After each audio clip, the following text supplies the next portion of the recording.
ഇന്ന് നമ്മളോടൊപ്പം ഹോട്ട് സീറ്റിൽ ശ്രീ മൈത്രേയനാണ്. നമസ്കാരം. അപ്പോൾ മനുഷ്യൻ അല്ലെങ്കിൽ ലോകം എന്ന് താങ്കളുടെ അഭിപ്രായത്തിൽ എന്താണ് അതിൻ്റെ ഒരു ഡെഫിനിഷൻ? ലോകം ഉണ്ടായത് അല്ലെങ്കിൽ മനുഷ്യനുണ്ടായത് എന്താണ്? ലോകം ഉണ്ടായതും രണ്ട് ചോദ്യമാണ്. ഓക്കെ. ലോകം ഉണ്ടായിട്ടില്ല. ഇല്ല. നിരന്തരം മാറുന്ന പ്രപഞ്ചത്തിനെ ഇല്ലാതിരുന്നിട്ടുണ്ടായെന്ന് തെറ്റിദ്ധരിച്ച മനുഷ്യരുടെ പ്രശ്നമാണ് ഉണ്ടായത് എങ്ങനെ ഉണ്ടായെന്നുള്ള ചോദ്യം. വല്ലതും പിടികിട്ടിയ ഭയങ്കര അർത്ഥമായതിനൊക്കെ.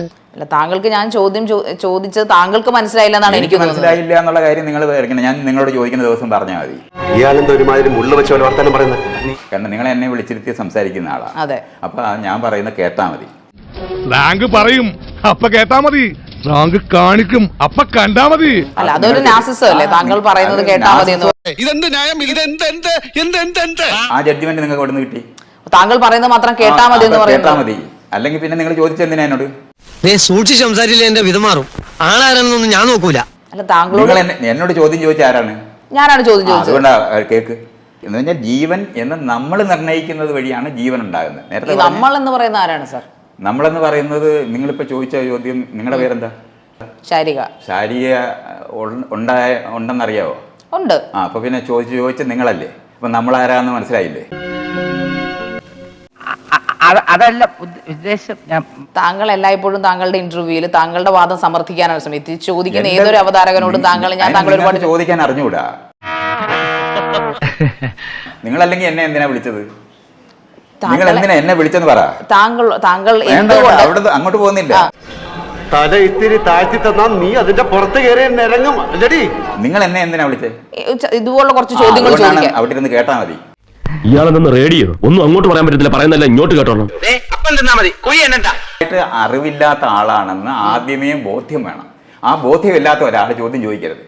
അപ്പൊ ഇതുവരെ എനിക്ക് ബുദ്ധിയില്ലെന്നാണ് പറഞ്ഞു. നമ്മളൊരു സത്യം പറഞ്ഞ അത്രേ ഉള്ളൂ അല്ലേ മക്കളെ?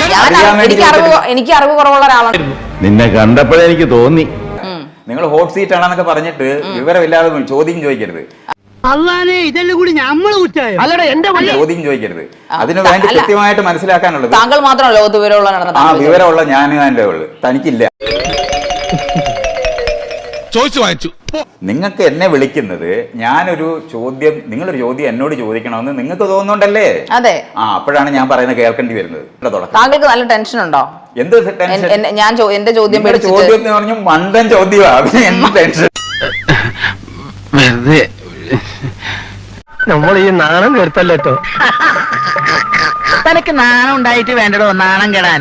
ഞാനൊരു സ്ത്രീ ആയതുകൊണ്ടായിരിക്കും താങ്കൾ എന്നെ എങ്ങനെയൊക്കെ വിളിക്കുന്നല്ലേ? നിങ്ങൾ സ്ത്രീയായ സ്ത്രീ എപ്പോഴും അടിമകളാണെന്നാണ് താങ്കൾ പറയുന്നത്. തൊട്ട് മുമ്പ് ഇവിടെ ഒരു സ്ത്രീ ഇരുന്നിട്ടുണ്ട്, അവരുടെ അടുത്ത് ഇങ്ങനെ അവരെ താങ്കളെ പ്രകോപിപ്പിച്ചില്ല. അതൊരു പാവക്കുട്ടി. പിന്നെ മര്യാദ സ്ത്രീയാണിരിക്കുന്നതിന്റെ മുന്നിൽ.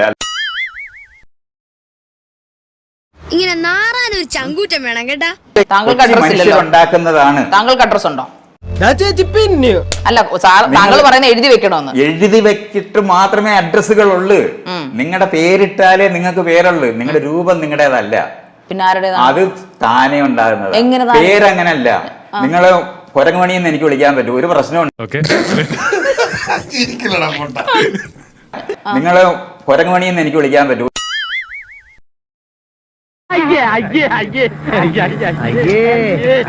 എനിക്ക് രൂപമില്ലെന്ന് പറഞ്ഞാൽ സമ്മതിക്കാൻ പറ്റും. അത് രൂപം ഉള്ളതാണ്. താങ്കളല്ലേ നേരത്തെ പറഞ്ഞ രൂപമില്ലെന്ന്? എന്താണ് പറയുന്നത്? എനിക്ക് ചൊറിഞ്ഞ് വരുന്നുണ്ട് കേട്ടോ. രൂപം നിങ്ങൾ ഉണ്ടാക്കുന്നതല്ലെന്ന്. നിങ്ങൾക്ക് ബുദ്ധിയും കൂടി ഇല്ലാതായി കഴിഞ്ഞാൽ ഞാൻ പാടാ, വേറെ വല്ലവരും വിളിക്കും. ചുമ്മാതെ സമയം കളയരുത്. അതെ, മനുഷ്യന്റെ ക്ഷമയ്ക്കൊക്കെ ഒരു അതിരുണ്ട്. മനുഷ്യനെ മെനക്കെടുത്താനായിട്ട്